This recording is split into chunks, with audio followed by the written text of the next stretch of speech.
going to continue in our sermon series today about where faith intersects with our lives. And the topic for this morning is how faith intersects with our health.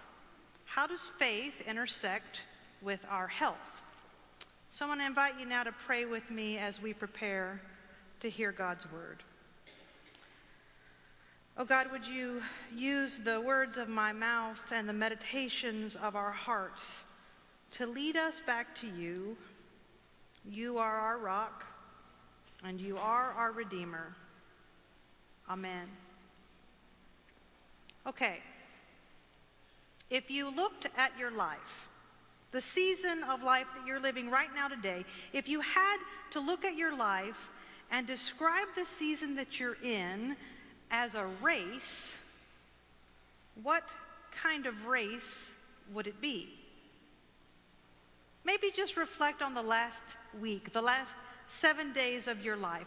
How would you describe the last 7 days of your life if you had to describe them as a certain kind of race? Are you running a marathon? A long race of endurance? One where you have to pace yourself so that you make sure that you get to the end?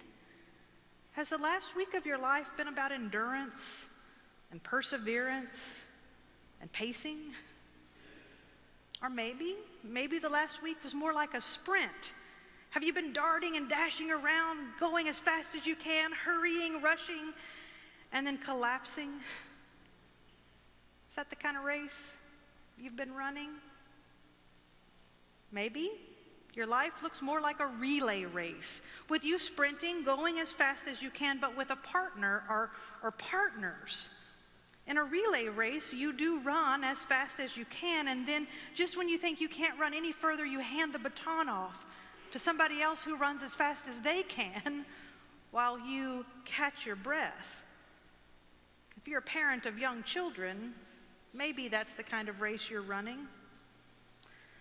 Or maybe your life looks like some of the new trends in the running and racing world. Have you heard of these things called mud runs? A mud run is an endurance race that tests your strength, your stamina, your grit, all the while running through insanely difficult obstacles that are all set in the middle of quicksand-like mud puddles. A race that's hard enough on its own, but just for fun, it involves getting covered in mud and dirt. Maybe if your life's been a little bit messy this past week and hard, maybe you'd describe the last week of your life as a mud run. Now this one is my favorite one. It's called a color run. A color run is described as the happiest 5K on the planet. Color runs celebrate happiness and individuality, and the one that I was reading about this week said that as you run, you get to run through dreamy colored foam. I don't even know what that would feel like. And as you run, there's bursts of colored powder that color your clothes, all different kinds of psychedelic colors. And while you run this race, there are whimsical characters like giant unicorns that will come up and you can take your picture with them. Wow. If my life has to be a race, I want it to look like that one. Maybe, as you reflect on the last 7 days of your life, you might describe them as an Ironman race. The Ironman race is the most physically demanding, most challenging race in the world. You start out by swimming in shark-infested waters, and then you bike over some of the most difficult terrain on the planet, and then you run a full-length marathon. It's not unlikely for Ironman racers to get knocked out in the swimming portion because they get kicked in the head so hard, or they get stung by jellyfish. And if they make it to the biking portion, oftentimes they cramp up and can't make their legs move. And then if they get to the marathon portion, a lot of them fall out because they're dehydrated. An Ironman race burns up to 10,000 calories while you go over 140 grueling miles. Does anybody here feel like you've traveled some grueling miles the last 7 days? If you had to describe your life as a race, what kind of race would it be? And maybe more importantly, at the end of the race, what kind of shape is your body in?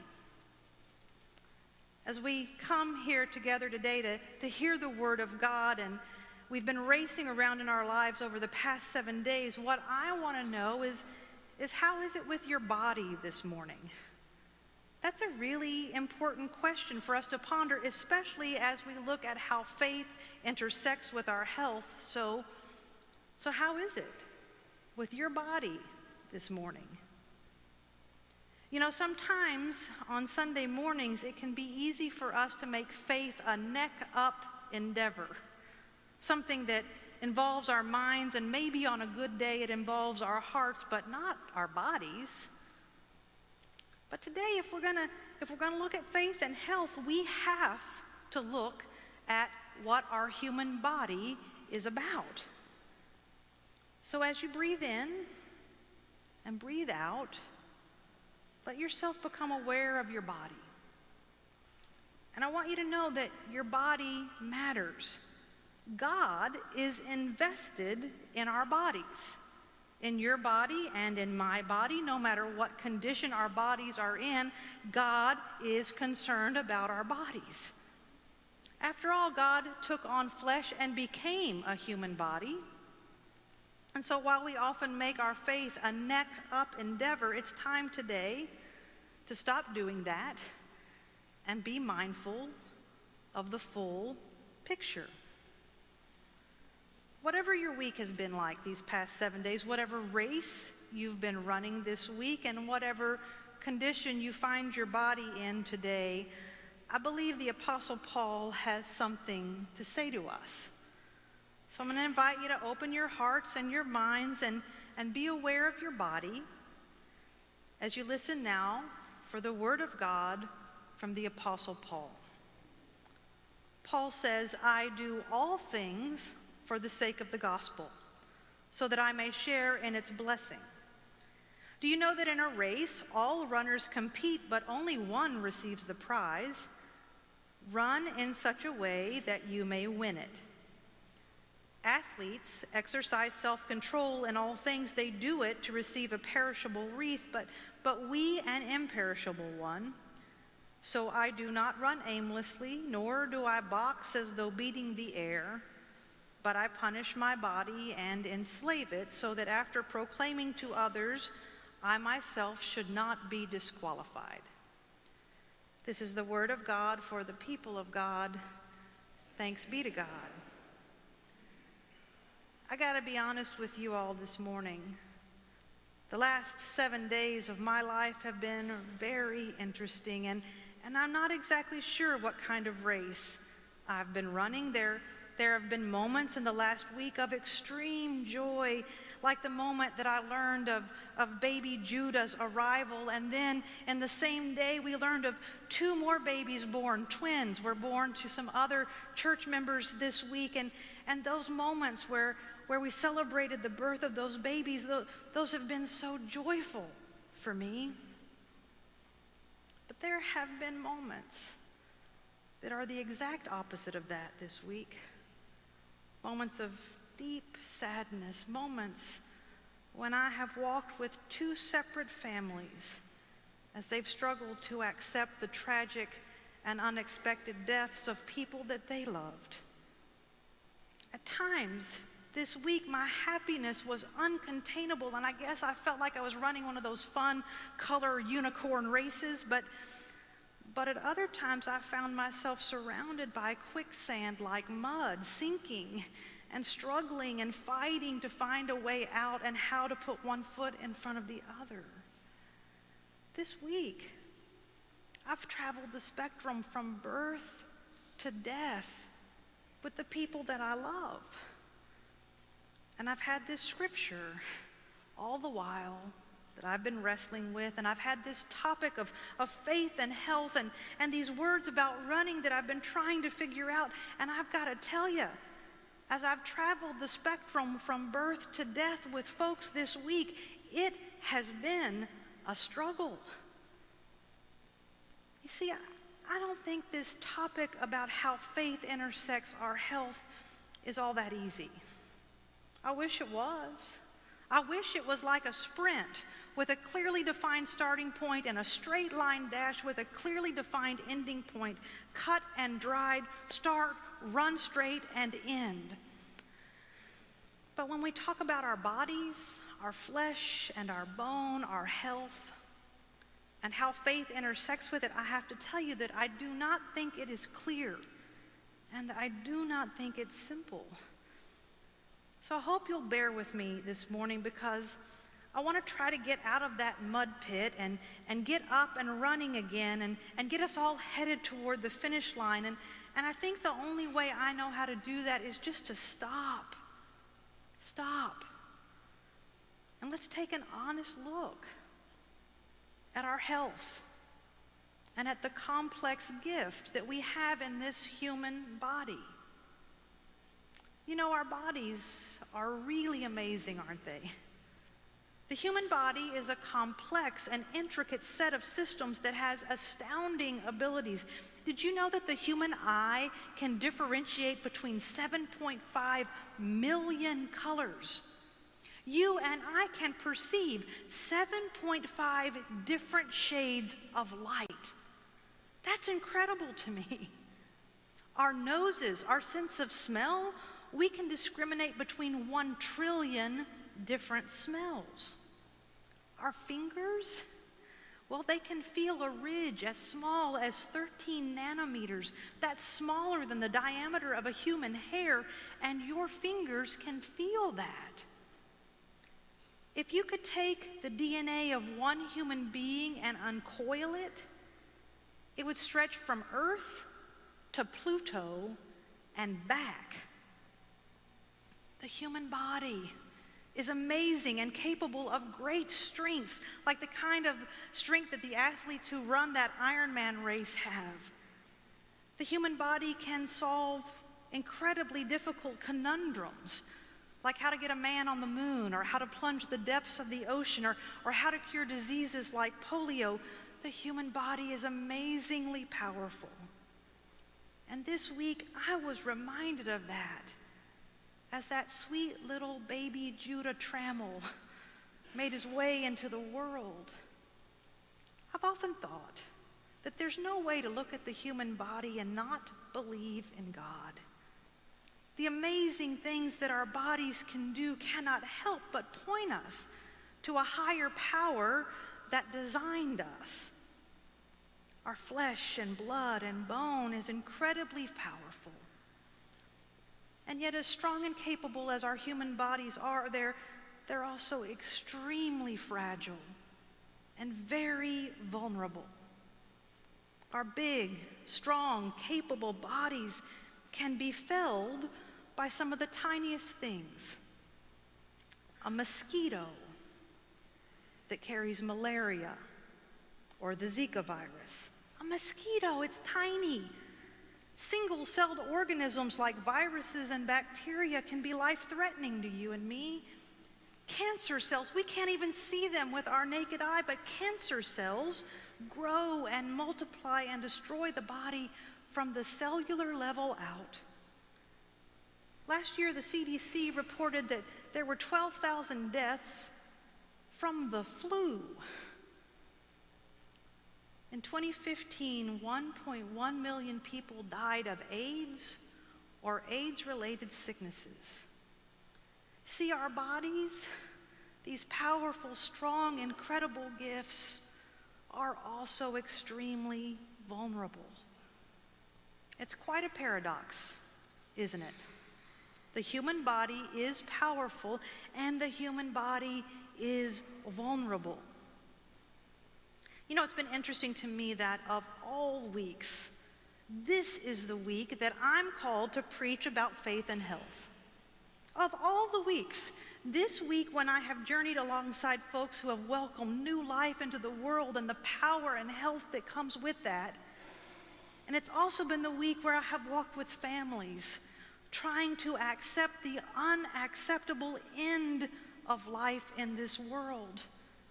I've traveled the gamut from power to vulnerability this week, and this week I'm called to preach a word to you about faith and health. I gotta tell you, this paradox of the human body being powerful and vulnerable, it's been in my face all week, and it hasn't been comfortable.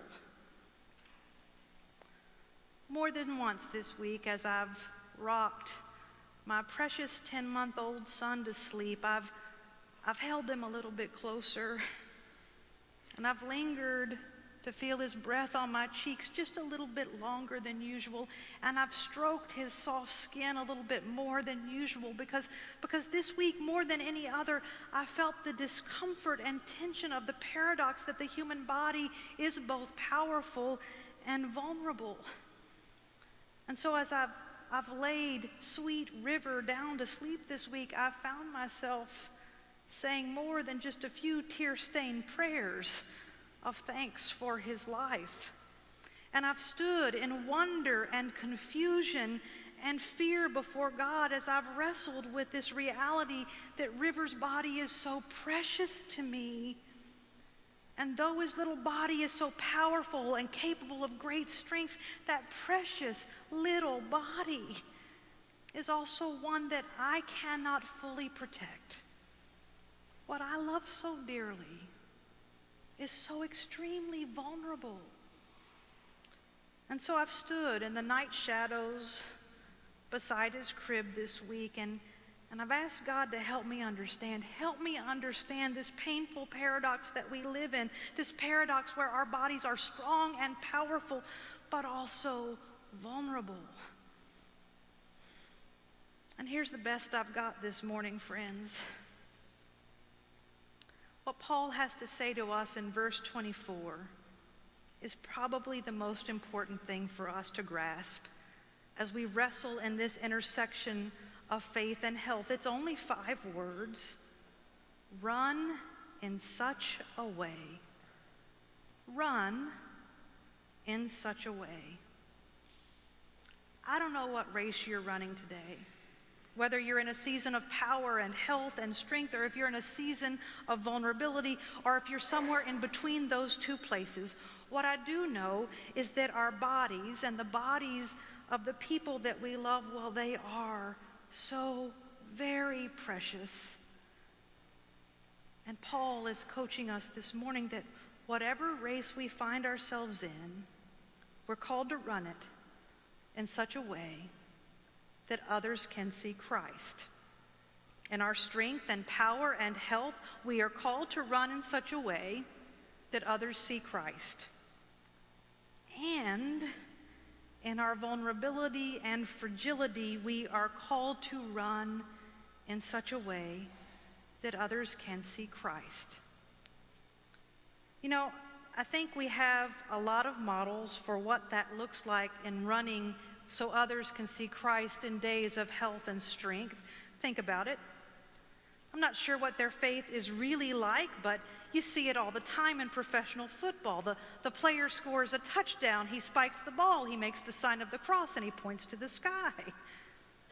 You know what it looks like when healthy bodies show that they're running in a way that points to Christ, but what does it look like in days of vulnerability and fragility? How do we run in such a way that others can see Christ when your body is betraying you with cancer or dementia or any host of diseases? And how do you run in such a way that others can see Christ when you're watching the body of someone you love betray them? Well, I gotta tell you, I think that's where the life, death, and resurrection of Christ is so terribly important for us. Maybe it's easy to have faith in times of strength and health.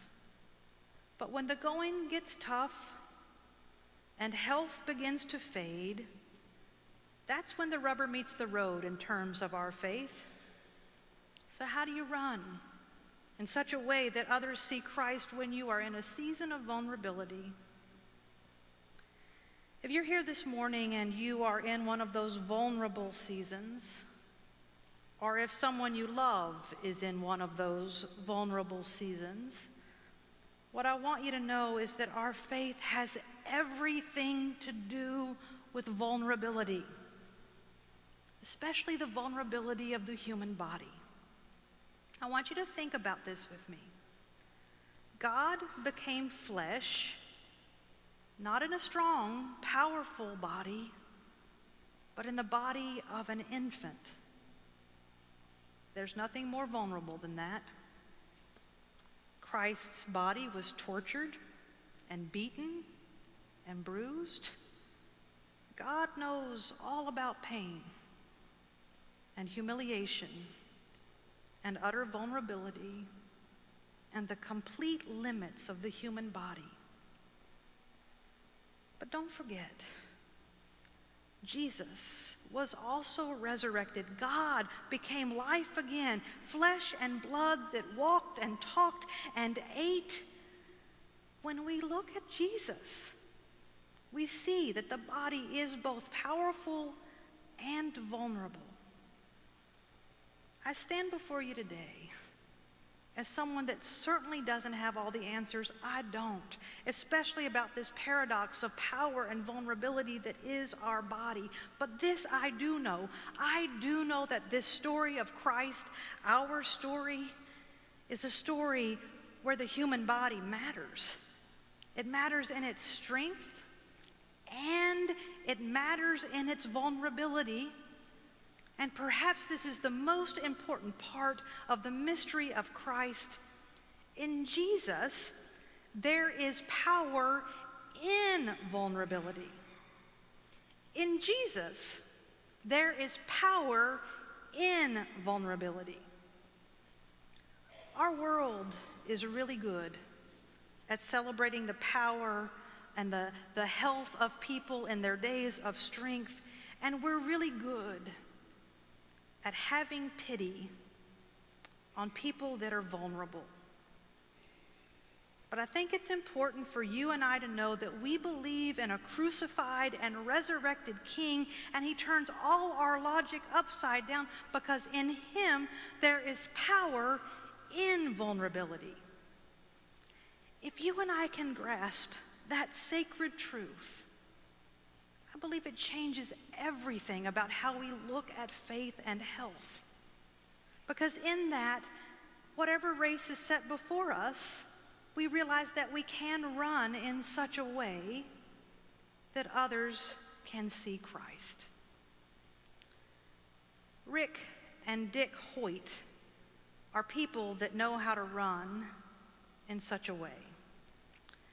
Something didn't go right when Rick Hoyt was born. His brain didn't get enough oxygen, and while his parents were preparing for something quite different, they took home a baby who had cerebral palsy and was a quadriplegic. Doctors told Rick's parents that they should go home and find an institution for their baby, and that they should never expect him to be much more than vegetative. But Dick and Judy Hoyt didn't do that. They took their baby home and they tried to make sense of the season of vulnerability that they were experiencing. And as they cared for their baby, they realized that he wasn't vegetative.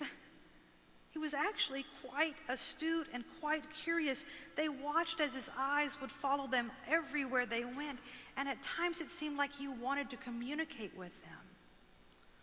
So they got Rick a speech pathologist, and she got him a computer, and he learned how to communicate through that computer, and he learned how to learn at school, and he grew, and he had friends, and when he was a teenager, he told his dad that he wanted to participate in a 5-mile benefit run for a lacrosse player in their town who had been paralyzed in a terrible accident. Now, Dick Hoyt had never been a runner. He wasn't much into fitness at all, but he agreed to reach out to this other family in their season of vulnerability. And so Dick put Rick in his wheelchair and he pushed him that entire 5-mile race. They came in next to last, but they finished. It doesn't really matter what place they came in that race, because what they discovered is that they loved running. And people loved to watch them run. Over the years, they raced in over 1,000 races, including triathlons, where Dick would pull a boat that Rick was in, and then he would put him in a specially made tandem bike that they could do the biking portion in together. And then there was a special running wheelchair that they found, and he would run marathons pushing his son. I'm not sure why people love to see Rick and Dick running and racing all over the country, but they did. The Hoyts became an inspiration to our nation. Maybe people liked to watch them run because as they watched this strong man push this not so strong son, they saw something that embodied the paradox that our human bodies are, both powerful and vulnerable. Maybe people like to watch them run because they ran in such a way that people got a model for what power in vulnerability can look like. Maybe people like to watch them run because they ran in such a way that others could see Christ. I don't know what kind of race you're running in your life, but in this life, our faith does indeed intersect with our health, and we're called to run in such a way. I pray that as you leave this place today, you can get back into the race, whatever race your life is running this season. And I hope that as you run in the days to come, you'll run in such a way that points to the cross of Christ. Because that cross, the cross of Christ, is the only way that I know how to find power in vulnerability. And that makes all the difference in how we deal with our health. Thanks be to God.